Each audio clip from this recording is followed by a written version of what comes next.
जहां एक तरफ देश में गम का माहौल है तो वहीं दूसरी ओर सरकार इस बीच में जातिगत जनगणना का मुद्दा लेकर के आ गई है, जिसे कांग्रेस और राहुल गांधी अपनी जीत बता रहे हैं। और इस मुद्दे के आने के बाद अब देश में यह चर्चा नहीं है कि पहलगाम पर अब सरकार क्या निर्णय लेगी। अब चर्चा है कि जातिगत जनगणना सरकार कब करवाएगी और कितने दिनों में करवाएगी। इस पर राहुल गांधी 30 अप्रैल की प्रेस कॉन्फ्रेंस में बोल भी चुके हैं। इसी बीच सवाल ये भी उठ रहा है कि क्या देश में जातिगत जनगणना का निर्णय इस मौके पर लेना सही है? क्या सरकार इस पहलगाम के मुद्दे से लोगों का ध्यान भटकाना चाहती है? कुछ लोगों ने यह भी कहा है कि आने वाले समय में बिहार और बंगाल के चुनाव भी हैं, इसलिए सरकार इसे लेकर के आई है। खैर, कांग्रेस पार्टी के नेता इसे अपनी बड़ी जीत बता रहे हैं। कांग्रेस की कई वर्षों से जो मांग थी और राहुल जी ने पूरे देश के अंदर जो मुहिम चला रखी थी, जाति जनगणना और 50% आरक्षण की जो सीमा है उसको समाप्त करने का जो मुद्दा लेकर के पूरे देश में चलाया जा रहा था, और जहाँ जहाँ भी हमारे राज्यों में सरकारें थी कांग्रेस की, वहाँ उसको लागू भी कर दिया था, चालू भी कर दिया था जाति जनगणना। इस सरकार ने दबाव में आकर के पूरे देश के अंदर इस प्रकार का माहौल बन गया था कि मजबूरन जो है इनको उस बात को, राहुल जी की जो मुहिम है उसको मानना पड़ा। और कल जो है, कल तक जो 2 दिन पहले तक ये लोग कहते थे कि जातियां सिर्फ 4 होती है।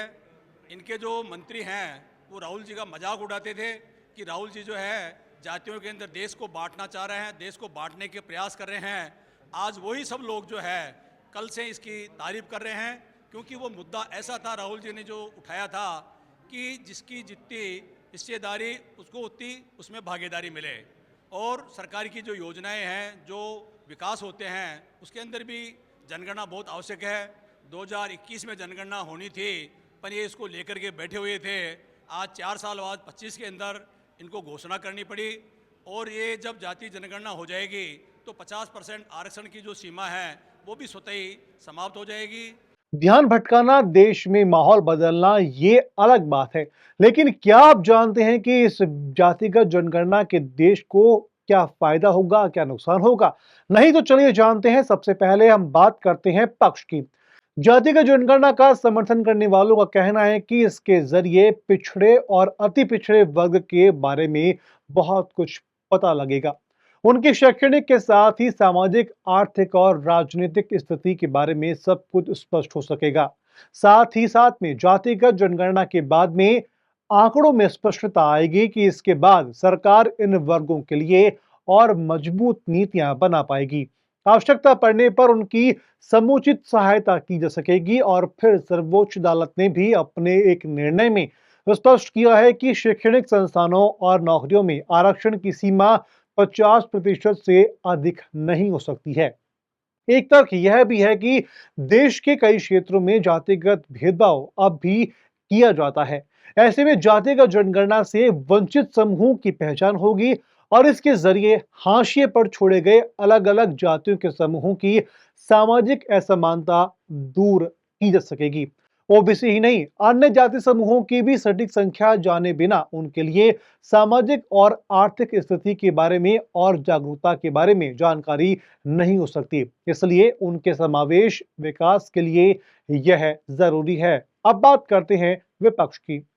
दूसरी ओर जातिगत जनगणना का विरोध करने वालों का तर्क है कि अगर जातिगत जनगणना में अन्य पिछड़ा वर्ग की आबादी अधिक निकली तो सुप्रीम कोर्ट की ओर से तय की गई आरक्षण की सीमा पार करनी पड़ेगी। इससे ओबीसी को और भी ज्यादा आरक्षण मिलेगा। यही नहीं, कुछ लोगों का तर्क यह भी है कि ऐसी किसी भी जनगणना से देश में जातियों और अधिक बंटवारा जातियों के अंदर हो जाएगा। जातिगत जनगणना के विरोधियों का यह भी तर्क है कि जाति के आधार पर भेदभाव वैसे भी अवैध है। ऐसे में जातिगत जनगणना कराई जाती है तो यह जाति व्यवस्था को और मजबूती देगी। इन लोगों का कहना है कि जाति के आधार पर बंटवारे के बजाय देश के सभी नागरिकों को व्यक्तिगत अधिकार और समान अवसर देने पर ध्यान देना चाहिए। हालांकि आपको बता दें कि भारत में यह व्यवस्था अभी की नहीं है, बल्कि अंग्रेजों के समय से चली आ रही है। आखिरी बार साल 1931 में पूर्ण जातिगत जनगणना करवाई गई थी। तभी यह तय किया गया था कि हर साल 10 सालों के अंदर जाति आधारित जनगणना करवाई जाएगी। साल 1941 में जातिगत जनगणना करवाई गई, पर आंकड़े तब सामने नहीं रखे गए थे। तब तर्क दिया गया था कि जाति आधारित तालिका ही तैयार नहीं हो पाई। देश की आजादी के बाद में साल 1951 में एक बार फिर से जातिगत जनगणना करवाई गई थी। हालांकि इसमें तब अन्य पिछड़ा वर्ग को शामिल नहीं किया गया था। साल 1961 से 2001 तक की जनगणना में जातियों के आधार पर जनगणना नहीं करवाई गई। 2011 में जातियों का सामाजिक आर्थिक आंकड़ा जुटाया गया, पर इसे सार्वजनिक नहीं किया गया। खैर, अब सरकार ने निर्णय ले लिया है, तो ये जनगणना कैसे की जाएगी, यह देखने वाली बात होगी। आपका इस पर क्या कहना है? कमेंट सेक्शन में कमेंट करके हमें जरूर बताएं। वीडियो को लाइक करें, शेयर करें और चैनल को सब्सक्राइब जरूर करें।